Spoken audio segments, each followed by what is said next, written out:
नमस्कार दोस्तों, जयंत नेगी मैथमेटिक्स में आप सभी का स्वागत है। दोस्तों एग्जाम में काफ़ी कम समय रह गया और अब समय है कुछ इंपॉर्टेंट टॉपिक्स पर टारगेट करने का, जिनकी एलटी एग्जाम में आने की सबसे ज़्यादा संभावना रहेगी। तो इसी में से एक टॉपिक है डबल इंटीग्रेशन।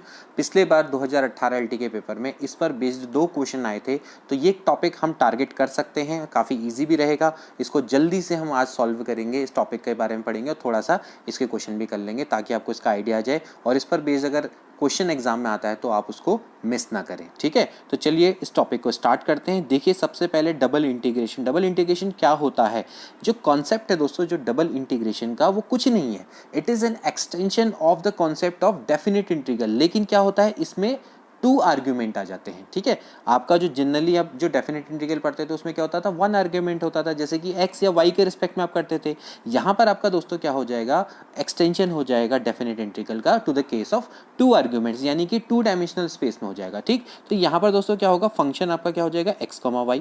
ठीक है, पहली बात तो ये ध्यान में रखेंगे। ठीक है, यहाँ पर दोस्तों हम जब भी बात करेंगे इंटीग्रेशन की, डबल इंटीग्रेशन की, तो we will find double integral over a region. ठीक है, यहाँ पर क्या होगा, रीजन पर हम निकालेंगे। ठीक है, तो आप इसको एक तरह से सरफेस इंटीग्रल भी कह सकते हैं। तो इसको दिखाने का तरीका क्या होता है, ये होता है इस तरह से हम दिखाते हैं, double integration over the region A, ठीक है, fxy dx dy। समझ में आ गया? सिंपली आप इसको इस तरह से दिखा सकते हैं। ठीक है, अब दोस्तों इसका इवैल्यूएशन देख लेते हैं डबल इंटीग्रेशन का कैसे होता है। ठीक है, इसमें 2 केस बनेंगे। ठीक, पहला केस ये है कि सपोज आपके पास एक कोई रीजन ए है, ठीक है, और मान लेते हैं कि उसके 2 इनइक्वालिटी से वो गिवन है, यानी कि ए की वैल्यू एक्स की वैल्यू ए से लेकर बी के बीच में है और वाई की वैल्यू है सी से लेकर डी में। ठीक है, तो इस केस में आप जो डबल इंटीग्रेशन है वो किस तरीके से फाइंड आउट करेंगे, देखिए क्या हो जाएगा। इस केस में मैं यहाँ पर इसको दूसरी पेन से लिख लेता हूँ, हाईलाइट करके लिखूंगा। सीधे दोस्तों हम कॉन्सेप्ट नहीं पढ़ेंगे, हम सीधे जो हम कह सकते हैं इस समय हमारी जो विधि रहेगी वो रहेगी सीधे डिडक्टिव। ठीक है, हम सीधे फॉर्मूला पढ़ेंगे और सीधे क्वेश्चन करेंगे। ठीक, कॉन्सेप्ट के बारे में बाद में फिर कभी आगे वीडियो बनाएंगे तो अच्छे समझाएंगे कि ऐसा क्यों होता है। तो डबल इंटीग्रेशन में क्या हो जाएगा भाई, डबल इंटीग्रेशन यहाँ पर से साइन आ जाएगा ए fxy dx dy बराबर दोस्तों आप लिखेंगे, देखिए a से लेकर b, क्योंकि x वेरी कर रहा है फ्रॉम a टू b और जो y कर रहा है फ्रॉम c टू d। ठीक है, ये हो जाएगा भाई fxy dx dy। ठीक है, अब दोस्तों यहाँ पर से बारी आती है इसको कैलकुलेट करने की। जब आप इसको कैलकुलेट करते हैं तो आप दोस्तों इस तरह से इसको लिख सकते हैं, a से लेकर b। देखिए ध्यान रहे, जो c से लेकर d की लिमिट है वो किसकी है दोस्तों, ये y की लिमिट है। तो इसको आप लिखेंगे fxy dy और बाहर से क्या आ जाएगा, dx आ जाएगा। ठीक है, तो इसका मतलब क्या है दोस्तों, ये चीज़ आपकी क्या इंडिकेट करती है कि आपने क्या करना है कि जब आप इंटीग्रेट करेंगे विथ रिस्पेक्ट टू y, तो आप जो x होगा उसको क्या करेंगे, we will treat it as a constant. ठीक है, यहाँ पर हमेशा ध्यान रखना, यहाँ पर x का भी तो होगा ना भाई, fxy में x भी होगा। तो यहाँ पर आप जब इसको इंटीग्रेट करेंगे विथ रिस्पेक्ट टू dy, तो हम क्या करेंगे, यहाँ पर x को ट्रीट करेंगे एज अ कांस्टेंट। ठीक है, या फिर दोस्तों आप इसको इस तरह से भी लिख सकते हैं, इंटीग्रेशन c से लेकर d। अब आपको पता है a से लेकर b की जो लिमिट है वो किसकी है, वो आपकी x की है। ठीक है, तो fxy dx, यानी कि आप दोस्तों इंटीग्रेट कर रहे हैं विथ रिस्पेक्ट टू dx। तो जब आप dx के रिस्पेक्ट में इंटीग्रेट करेंगे तो we will treat y is a constant. ठीक हो गया, तो ये आपको समझ में आ गया होगा कि भाई जब हम डबल इंटीग्रेशन करते हैं तो उसमें हम एक वेरिएबल को ट्रीट करते हैं एज अ कांस्टेंट। ठीक है, और तब जाके हम दोस्तों इसको निकाल पाते हैं। ठीक है, ये तो हो गया पहला केस। अब दूसरा केस क्या हो सकता है, ये तो आपका सिंपल था कि भाई कोई रीजन है आपका, ठीक है, x की लिमिट दी हुई है, y की लिमिट दी हुई है। ठीक है, अब हो सकता है कि रीजन आपका बाउंडेड हो जाए, बाउंडेड रीजन। ठीक है, बाउंडेड हो बिटवीन 2 कर्व्स। ठीक है, अब मान लेते हैं एक कर्व है y बराबर है f1x, ठीक है, और y बराबर है f2x। 2 आपके कर्व हैं, यानी कि जो y है f1x और f2x के बीच में है और x की वैल्यू है वो क्या है, a से लेकर b के बीच में। ठीक हो गया, तो उस केस में आप क्या करेंगे, उस केस में भी आप इस तरह से निकालेंगे भाई, double integration a fxy dx dy। ठीक है, इसको आप लिख लेंगे a से लेकर b, f1x, क्योंकि y के कहाँ से कहाँ तक वेरी कर रहा है भाई, 2 कर्व है ना, f1x और f2x, तो ये हो जाएगा भाई f2x। ठीक, fxy dx और dy। ठीक है, अगेन जब आप इसको दोस्तों इंटीग्रेट करेंगे तो आप कैसे करेंगे, a से लेकर b। देखिए a से लेकर b किसकी लिमिट है, dx की, तो इसको आप बाहर लिख लेंगे। ठीक है, आप पहले इंटीग्रेट करेंगे विथ रिस्पेक्ट टू y। और जब आप with respect to Y integrate करेंगे तो हम क्या करेंगे भाई, जो एक्स है उसको क्या मानेंगे, कांस्टेंट मानेंगे। ठीक हो गया। अब बाद में फिर आपका जो आएगा निकल के, फिर उसको क्या करेंगे, इंटीग्रेट करेंगे विथ रिस्पेक्ट टू एक्स। ठीक है। सिमिलरली आप क्या कर सकते थे, इसको दूसरे वे में भी ले सकते हैं कि भाई X is a function of Y and, यानी कि आपका एक्स आपका दो फंक्शन में है बटा हुआ, और वाई की जो लिमिट है वो क्या है, सी से लेकर डी। ठीक है। तो इसी तरह से आप क्या कर सकते हैं दोस्तों, दूसरा फॉर्मूला भी बना सकते हैं। क्या हो जाएगा भाई, इंटीग्रेशन हो जाएगा सी से लेकर डी, और ये हो जाएगा भाई f1y से लेकर f2y। ठीक है। fxy ये हो जाएगा भाई कितना, dy dx।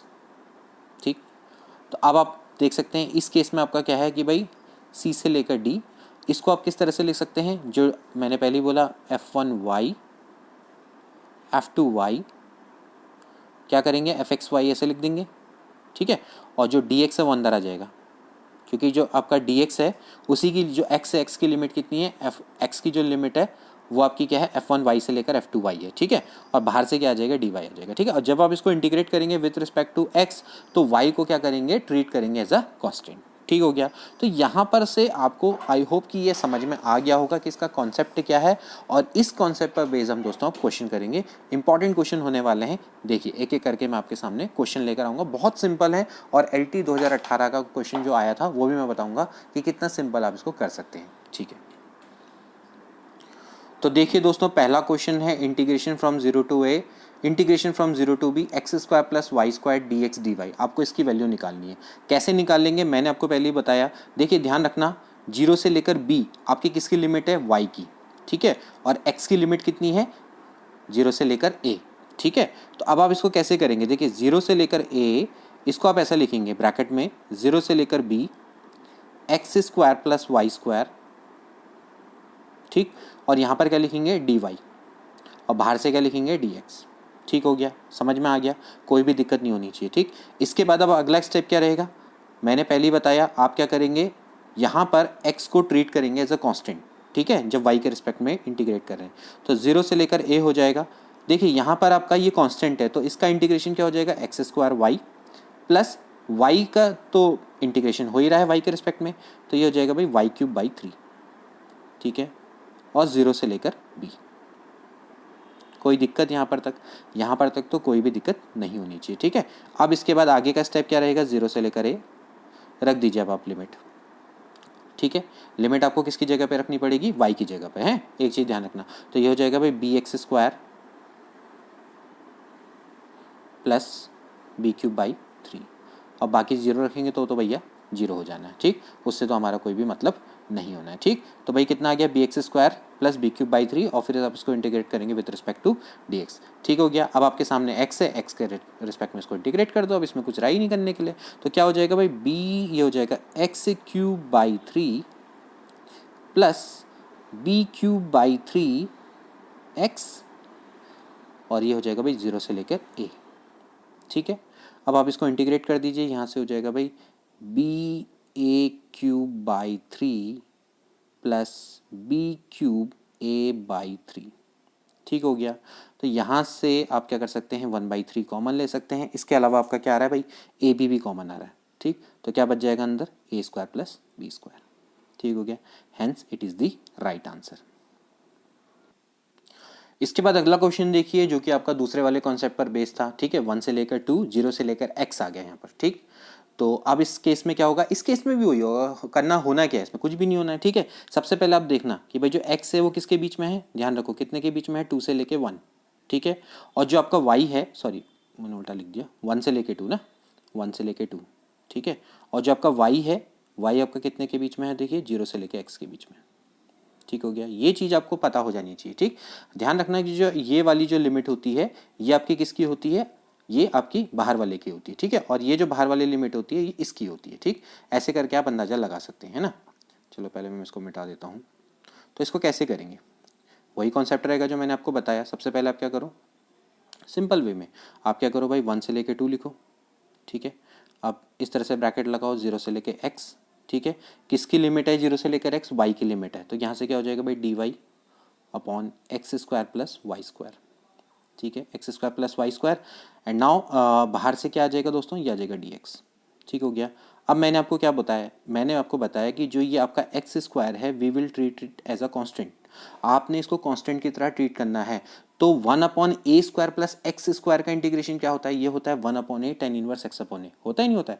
आप ध्यान में रखना है कि जो ये एक्स स्क्वायर है ये कांस्टेंट है, तो आप इसको a मान लो कुछ देर के लिए। तो अगर ये a है तो इसका आप इंटीग्रेशन बताओ क्या होगा, 1/a tan इनवर्स y/a। तो बस आप इसी तरह से इसको करिए। तो ये हो जाएगा भाई 1 से लेके 2, ये हो जाएगा भाई 1/x tan इनवर्स y/x, ये ठीक है। और लिमिट चल जाएगी कितना, 0 से लेके x, ठीक है। और बाहर से क्या आएगा dx। यहाँ पर ध्यान रहे किसकी जगह पे x रखना है, y की जगह पे। तो हो जाएगा भाई 1 से लेके 2 1/x, इसको तो चलो भारी ले लो, इसमें तो कुछ भी नहीं करना है। भाई रखो tan इनवर्स क्या हो जाएगा भाई, x रखेंगे तो क्या आएगा tan इनवर्स 1। यहाँ पर आप x रखिए, इसकी जगह पर आप क्या रखेंगे, ये इतने वाले पार्ट की जगह पे क्या रखेंगे, x रखेंगे, ठीक है। और फिर इसके बाद क्या आ जाएगा बताओ, इसके बाद आ जाएगा माइनस tan इनवर्स 0। अब tan इनवर्स 1 कितना होता है, वो तो होता है π/4। अच्छा बाहर से dx भी है, ठीक। ये वाला तो हो गया पार्ट 0, ये वाला हो गया कितना, π/4। अब π/4 को तो चलो बाहर ही ले लो, ठीक। तो जाएगा 1 से लेकर 2 1/x dx। कितना सिंपल हो गया क्वेश्चन। अब बताइए इसका राइट आंसर क्या हो जाएगा, π/4 log x। Integration of 1/x क्या होता है, log mod x, ठीक है। 1 से लेकर हो गया 2 log 2 माइनस log 1। अब बताओ log 2 कितना होता है, वो तो log 2 तो log 2 ही होता है, log 1 कितना हो जाता है 0। तो कितना आ गया राइट आंसर, π/4 log 2, ठीक है। अब देखिए नेक्स्ट क्वेश्चन, देखिए 0 से लेके 1, 0 से लेके √1 plus x square D X D Y upon 1 plus x square Y square, LT 2018 के पेपर में आया था गणित का क्वेश्चन, ठीक। कैसे करेंगे, अब इसी तरीके से करेंगे इसको। देखिए सबसे पहले आप x की लिमिट जानिए, x की लिमिट कितनी है बताइए, 0 से लेके 1। y की लिमिट कितनी है, 0 से लेकर √1 प्लस एक्स स्क्वायर, ठीक है। बस अब कुछ नहीं करना है, अब आप सबसे पहले इसको ऐसे रखिए, क्या हो जाएगा भाई 0 से लेके 1, अंदर चला जाएगा 0 से लेके √1 प्लस एक्स स्क्वायर, ठीक है। अब यहाँ पर क्या आएगा dy upon 1 plus x square plus Y square, ठीक है। और बाहर से क्या आ जाएगा बताइए, ये आ जाएगा dx, ठीक है। कोई दिक्कत, कोई भी दिक्कत नहीं होनी चाहिए, अब तो बहुत इजी है। तो यहाँ से हो जाएगा भाई 0 से लेके 1। फिर से देखिए मैंने क्या बोला आपको, इसको पूरा एज ए कांस्टेंट ट्रीट करना है।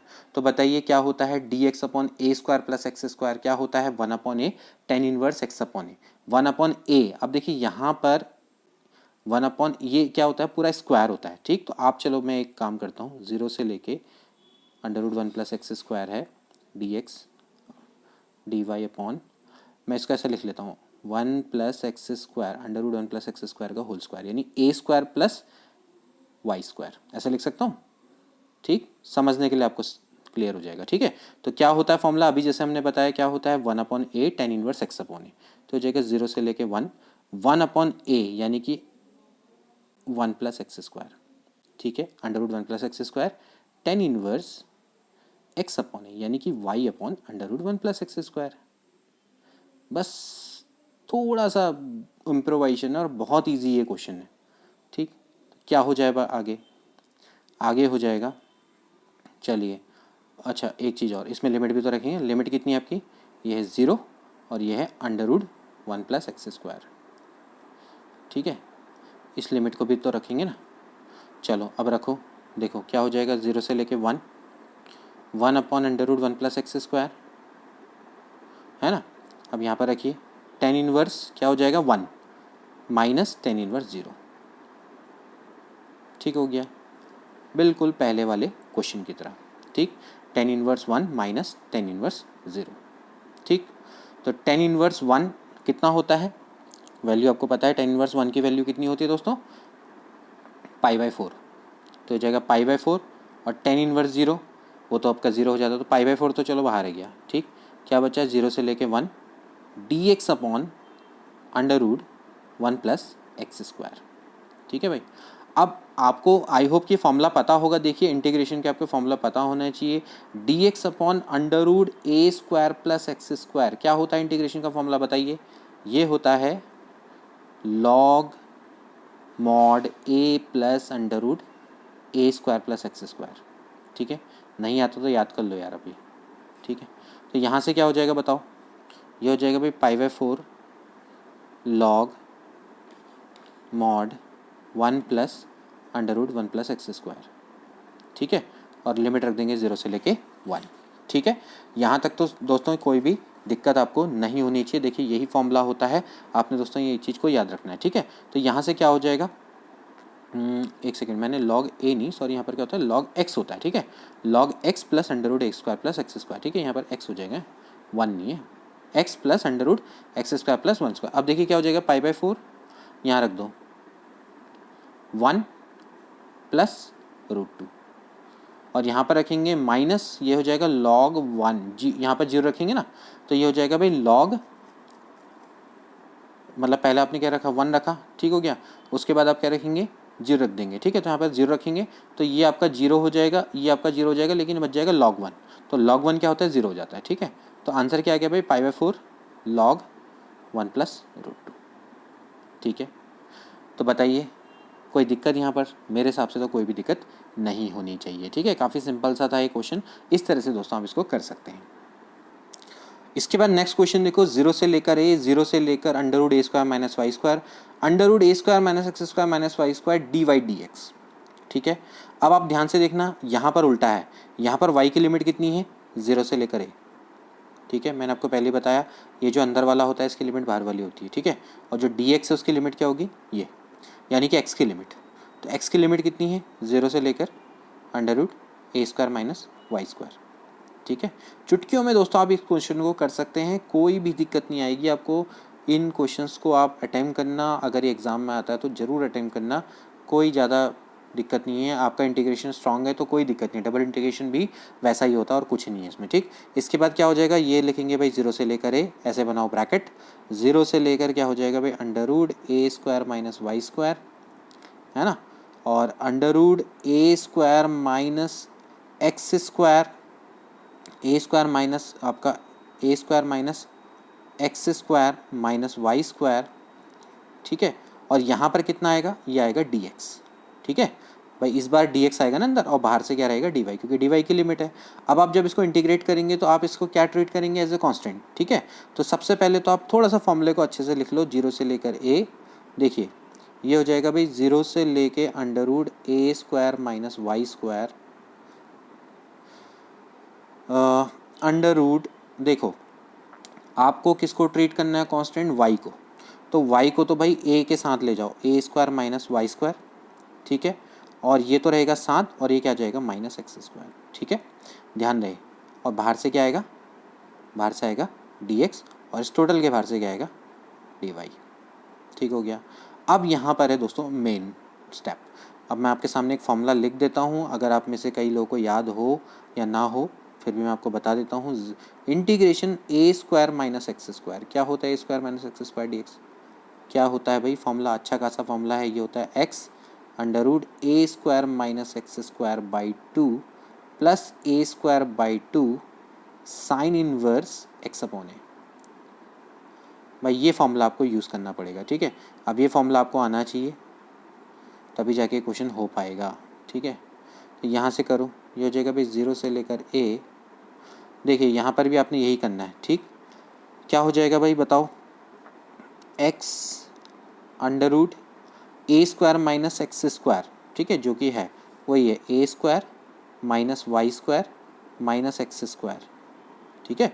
आप इसको कुछ देर के लिए आप कुछ और मान लो, ताकि आपको दिक्कत नहीं रहे, कैपिटल ए मान लो अगर इतनी दिक्कत आती है, ठीक है। बाई क्या हो जाएगा 2 प्लस ए हमारा क्या है पूरा A square minus Y square by 2, ठीक है, sine inverse X upon A, ठीक है, साइन इनवर्स एक्स, एक्स तो एक्स ही रहेगा, अपॉन भाई ए आपका कितना है, ए आपका कितना है दोस्तों, ए है आपका, आप ध्यान रखना, ए स्क्वायर माइनस वाई स्क्वायर का स्क्वायर रूट, ठीक है भाई। ए स्क्वायर है ना, ए स्क्वायर आपका क्या है A square minus Y square, ये आपका है ना ए स्क्वायर है, तो भाई ए बराबर कितना है, ये है under root A square minus Y square, ठीक है भाई। तो उसका रूट हो जाएगा, ध्यान रखना, तो जाएगा भाई under root A square minus Y square, ये ठीक है। और फिर आप क्या करेंगे, इसमें दोस्तों लिमिट रख देंगे। लिमिट आपकी कितने से कितने तक है भाई, लिमिट भी देख दो 0 से लेके 0 से लेके under root A square minus Y square. ठीक है, अब बाहर से क्या आएगा, बाहर से क्या आएगा दोस्तों, बाहर से आएगा dy। ठीक है, तो थोड़ा मैं छोटा कर देता हूँ ताकि आपके लिए समझ में आ जाए। ठीक, अब रखो दोस्तों इसमें लिमिट एक एक करके। तो देखिए क्या हो जाएगा भाई, 0 से लेकर a, देखिए पहले आप रखेंगे under root A square minus Y square, किसकी जगह पर रखेंगे, ये आप रखेंगे x की जगह पर। ठीक है, तो जब आप x की जगह पर इसको रखेंगे तो आपका जो पहला वाला टर्म है वो तो 0 हो जाएगा। आप यहाँ पर रखिए, x की जगह पर आपने रखना है under root A square minus Y square, तो एक्स स्क्वायर की जगह पे ए स्क्वायर माइनस वाई स्क्वायर, तो ये तो कट जाएगा, तो कैंसिल आउट हो जाएगा। ठीक है, ये वाला तो आपका गया। ठीक, इसके बाद देखिए A square minus Y square, इससे तो कोई आपका मतलब नहीं है, sine inverse X upon A, तो आपका बचेगा क्या, देखिए यहाँ से हो जाएगा A square minus Y square by 2, X की जगह पर आपने रखना है under root A square minus Y square, तो यहाँ से बच जाएगा साइन इनवर्स 1। ठीक है, माइनस इसके बाद आप क्या रखेंगे, 0, तो 0 रखेंगे तो ये तो 0 हो जाएगा भाई, साफ साफ है। और साइन इनवर्स 0 वो भी क्या होता है, 0 होता है, तो ये तो टोटल क्या हो गया, 0 आ गया। और बाहर से क्या आ गया, dy। ठीक है, लिमिट रखनी आनी चाहिए आपको, नहीं आती तो कोई बात नहीं, आप पन्ना पकड़ो और उसमें मेरे संग संग सॉल्व करो, तभी जाके हो पाते हैं ये क्वेश्चन। ठीक है, तो साइन वर्स 1 कितना होता है, π/4, π/2 मतलब। ठीक है, साइन वर्स 1 कितना हो गया, π/2, और इसके अलावा ये 2 भी है तो ये π/4 बन जाएगा। ठीक है, बचा क्या, ए स्क्वायर माइनस वाई स्क्वायर, और बाहर से क्या है, dy। अब ये कितना सिंपल क्वेश्चन हो गया। ठीक, तो π/4 A square Y minus Y cube by 3, 0 से लेकर a। ठीक है, अब 0 से लेकर a आप इसमें लिमिट रख दीजिए। ठीक है, तो यहाँ से क्या हो जाएगा, ये हो जाएगा भाई π/4 a cube minus a cube by 3, तो यहाँ से ये कितना हो जाएगा भाई, 2/3 इंटू 4 पाई a क्यूब, तो 2 2 जो हो गया 4, तो 1/6 पाई a क्यूब। ये सबसे इंपॉर्टेंट क्वेश्चन में से एक था जो मैंने आपको करवाया, और इसके आने की संभावनाएं रहेंगी। ठीक है, इसी तरह से दोस्तों आप क्या कर सकते हैं, अगर आपको कोई रीज़न आपको पोलर कोऑर्डिनेट की फॉर्म में दिया हुआ है, यानी कि x बराबर r cos थीटा, y बराबर r sin थीटा में कन्वर्ट करके भी दिया हुआ है, तो आप उसकी मदद से भी इसको आसानी से निकाल सकते हैं, इसमें कोई दिक्कत नहीं आएगी आपको। ठीक है, तो ये थे दोस्तों डबल इंटीग्रेशन के क्वेश्चन, और जितने मेरे हिसाब से जो इंपॉर्टेंट थे मैंने वही कराए हैं। अगर इससे ऊपर लेवल के कोई क्वेश्चन आते हैं तो मेरे हिसाब से उसको अटेंड मत करिएगा। ठीक है, स्मार्टली आपको एग्जाम में वही क्वेश्चन अटेम्प्ट करने हैं जो कि एग्जाम में किए जा सकते हैं। अब जो एग्जाम में नहीं किए जा सकते, लाइक अगर आप एक ही क्वेश्चन में अगर ज़्यादा समय बर्बाद कर दोगे तो और फिर वो क्वेश्चन होने का भी नहीं है, और फिर उसके बाद क्या होगा, आपके बाकी भी क्वेश्चन क्या होगा, वो मतलब बाकी क्वेश्चन है उनको भी आप अटेम्प्ट नहीं कर पाएंगे। तो आज के लिए इतना ही। अगली वीडियो में हम कोशिश करेंगे कि आपके लिए डबल इंटीग्रेशन के और भी क्वेश्चन लेके आएँ। वैसे तो मैं मल्टीपल इंटीग्रेशन में आपको ट्रिपल इंटीग्रेशन भी बता देता, लेकिन ट्रिपल इंटीग्रेशन से मुझे नहीं लगता क्वेश्चन आएगा। Change of order of integration से क्वेश्चन आ सकता है, उसको मैं अगली वीडियो में कोशिश करता हूँ लाने की, चेंज ऑफ इंटीग्रेशन वाले को। और मैं कुछ सेलेक्टेड टॉपिक ही अब लेकर आऊँगा, मैं कॉन्सेप्ट कुछ नहीं बताऊँगा, मैं डायरेक्टली आपको बताऊँगा क्वेश्चन कैसे करना है, डायरेक्टली आपको शॉर्ट ट्रिक्स बताऊँगा, जिससे कि आप डायरेक्टली क्वेश्चन अगर एग्जाम में आता है एज इट इज़ आता है तो आप उसको कर लेना। ठीक है, मिलते हैं अगली वीडियो में।